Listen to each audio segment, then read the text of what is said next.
Hi students, Mr. Metelsky here, and today we are going to be looking at comparing car rentals. This is oftentimes a very frequently missed question. So what I did was I created a question very similar to the one in our lesson, but I used different numbers. So the question reads, a rental car company offers two rental plans, Plan A and Plan B, for the same economy size car. For both plans, the total rental cost, F of M, is a function of the number of miles M that the car is driven. So Plan A, F of M, which represents the total cost, is equal to 0.25 M plus 50. And Plan B is F of M equals 0.45 times M. So this is a three-part question, so you want to make sure that when you're answering it, you include answers, or you fully include all of the parts to get full credit. So in part one, it says, in complete sentences, translate each function into a verbal model describing the total cost of the rental in terms of the number of miles that the car is driven. So if we look at this function here in Plan A, we have 0.25 M plus 50. So when you have something that's multiplying, like the 0.25 and the M, that means that it's happening over and over again. Remember, multiplication is really repeated addition. So 0.25 M, that's really 0.25 per mile, or what we can say 25 cents per mile. Plus the 50, that plus 50 is a one-time fee. That's sort of like the upfront rental fee. So what we can say here is, for our answer,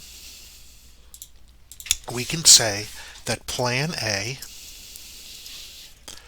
costs 25 cents per mile plus an initial charge of $50.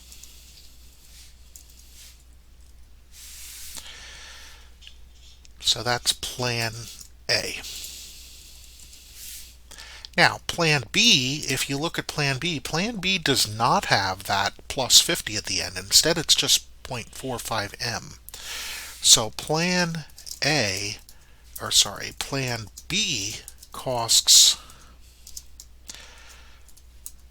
45 cents per mile, but does not have an initial charge.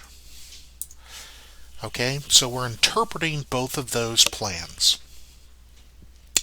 All right, part two, it says, for each function, determine how the rate of change will affect the total cost. So for this particular question, it just is asking you basically to interpret what the slope means. So Plan A means that, or Plan A increases 25 cents for every mile. That's the rate of change. Whereas Plan B increases 45 cents for every mile. All right, and the last part of the question, part three. It says, for a car rental that will include a maximum of 300 miles for the duration of the rental, which plan is the most cost-effective? So we want to basically pick the plan that's cheaper. So you might need a calculator to help you out with this part. So we're first going to look at Plan A. So Plan A,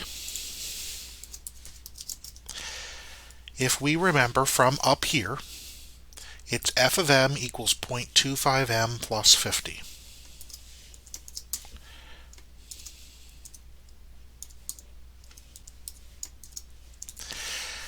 And what we're going to do is we are going to plug, instead of using M, we're going to plug 300 in for M, because that's how many miles we're going to be driving at a maximum. So we're going to do F of 300.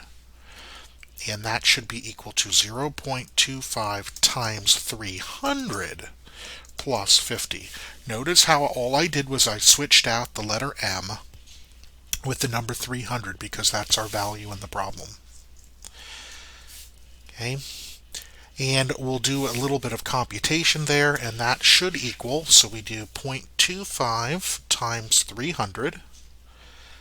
That's equal to 75 plus $50. That would be 125. So that means that Plan A, if we're driving 300 miles, it's going to cost the customer $125. Now, if we do the same thing for Plan B, so Plan B, f of m in Plan B is 0.45 m. So for us, when we plug it in, it's going to be f of 300, again, because we're going to be doing 300 miles. And that would equal 0.45 times 300. And remember, we don't have an initial amount in Plan B. So therefore, we don't need to do any adding at the end of that. So we just do 0.45 times 300, and we get 135. So our conclusion here, if we compare the two, Plan A is $125 if we're driving 300 miles, versus Plan B, which is $135. So Plan A is the most effective or cost-effective plan if we are driving a maximum of 300 miles. Okay, so when you go to work on this problem, you want to make sure that you include all details of all three parts of the question, and at the last question you want to make sure that you're plugging in those values correctly so that you can make an accurate comparison. All right, good luck.